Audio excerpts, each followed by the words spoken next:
Situs IQR beberapa hari terakhir menempatkan Jakarta sebagai kota dengan tingkat polusi udara tertinggi di dunia.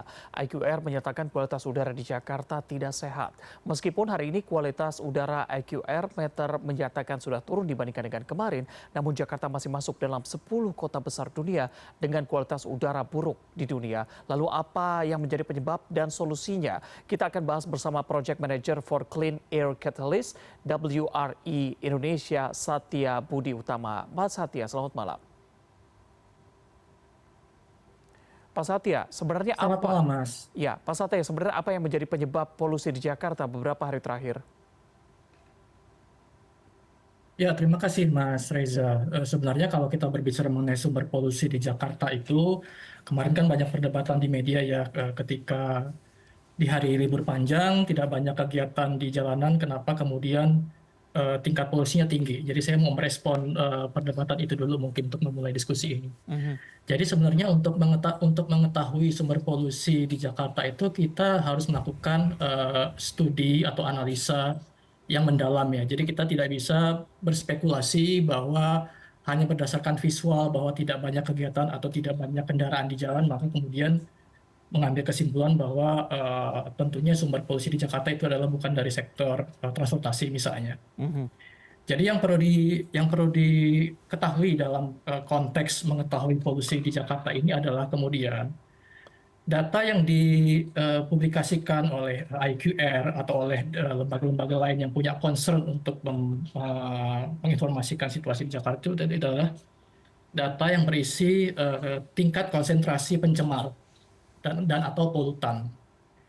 Dan itu tidak bisa langsung kita tarik kesimpulan sumber dari polutan itu sendiri. Untuk mengetahui sumber polutan di Jakarta atau di kota-kota lainnya, kita perlu melakukan kita dapat melakukan dua metode. Yang pertama adalah inventarisasi emisi, dan yang kedua adalah source apportionment. Secara singkat, kalau inventarisasi emisi itu kita melakukan pendekatan berbasis sumber. Jadi kita akan menguji atau mengidentifikasi sumber-sumber emisi dari banyak sektor. Ada dari sektor industri, energi, dari sektor transportasi. Kita akan mengukur konsumsi bahan bakar yang digunakan oleh sektor-sektor tersebut untuk melihat berapa kontribusi yang dihasilkan oleh masing-masing sektor. Kemudian ada juga source apportionment approach, di mana kita akan mengukur menggunakan data PM2,5 atau polutan lain yang dikumpulkan oleh filter atau dari alat pemantau kualitas udara, yang kemudian data ini harus dianalisis di laboratorium. Mhm. Prosesnya cukup panjang, terutama untuk source apportionment itu idealnya kita harus mengambil data selama waktu 1 tahun, karena kita harus dapat mengkomparasi data yang diambil pada 2 musim yang berbeda, di Mhm. musim penghujan dan di musim kemarau. Baik. Pada saat ini, eh, apa namanya, inventari emisi dan source apportionment terakhir yang dilakukan di Jakarta itu adalah pada tahun 2020. Tentunya data ini harus diupdate, dan saat ini kami di Clean Air Catalyst kami sedang melakukan update studi terhadap emission inventory dan source apportionment. Jadi selama belum ada update dari dua studi terakhir itu, tentunya kita masih mengacu kepada data yang kita dapatkan di kegiatan terakhir di tahun 2020. Mhm. Oke, baik-baik. Berarti ini sudah terjawab ya. Walaupun tidak banyak aktivitas, tapi polusi masih cukup tinggi. Ternyata penyebabnya bukan hanya dari kendaraan umum, begitu. Tapi yang cukup menarik adalah kejadian yang sama juga terjadi pada tahun lalu. Kemarau tahun lalu kita juga menghadapi kualitas udara yang cukup buruk di Jakarta. Bagaimana menurut Anda? Apakah selama setahun terakhir tidak dilakukan sesuatu atau tidak ada persiapan menghadapi musim kemarau di tahun ini sehingga kejadian tersebut kembali terulang? Ya, yang bisa dikonfirmasi dari apa yang terjadi saat ini adalah mengkonfirmasi pola yang telah terjadi sejak tahun 2019 ya. Mhm. Memasuki musim kemarau dari bulan Juni sampai dengan Oktober, November itu kita akan mengalami kenaikan tingkat polusi udara di Jakarta, karena ada faktor-faktor angin yang melambat, kelembaban yang berkurang, sehingga polutan akan tinggal lebih lama di udara. Kalau kemudian ada pertanyaan, apakah tidak ada tindakan yang dilakukan untuk mengantisipasi hal tersebut? Saya mungkin tidak dalam kapasitas untuk menjawab mewakili pembuat kebijakan ya, Mhm. Mas Reza. Tetapi yang saya alami dalam interaksi kami dengan stakeholder dan juga dengan mitra kami di Pemprov Jakarta. Sebenarnya di awal bulan Mei kemarin, dalam persiapan menghadapi kemarau di bulan ini, itu kami sudah dikumpulkan, kami sudah ada diskusi ya untuk mengantisipasi apa-apa saja yang harus dipersiapkan oleh Pemprov dan oleh stakeholder untuk menghadapi situasi yang sudah diantisipasi ini. Mhm, Tapi saya tidak dalam kapasitas mhm. untuk mengkonfirmasi apakah strategi atau rencana aksi yang sudah direncanakan oleh Pemprov DKI itu sudah dijalankan atau belum. Tapi paling tidak Baik. dalam forum FGD bulan lalu itu sudah dibicarakan oleh Mhm. Dinas Lingkungan Hidup Jakarta. Oke, ada niatan untuk mencegah agar kejadian yang sama ya, kalau yang Anda bilang sudah terjadi sejak 2019 lalu tidak kembali terulang pada tahun ini. Tapi kalau saya boleh mengutip pernyataan dari penjabat Gubernur DKI Jakarta Heru Budi Hartono mengatakan bahwa memang sudah ada water mist dan juga uji emisi yang dilakukan. Menurut Anda apakah kedua hal itu bisa efektif untuk mencegah terjadinya polutan yang cukup tinggi menghadapi musim kemarau ini? Ya, uji emisi itu adalah sebuah strategi yang penting ya untuk menekan sumber polusi dari sumbernya langsung, yaitu dari emisi kendaraan bermotor. Mhm,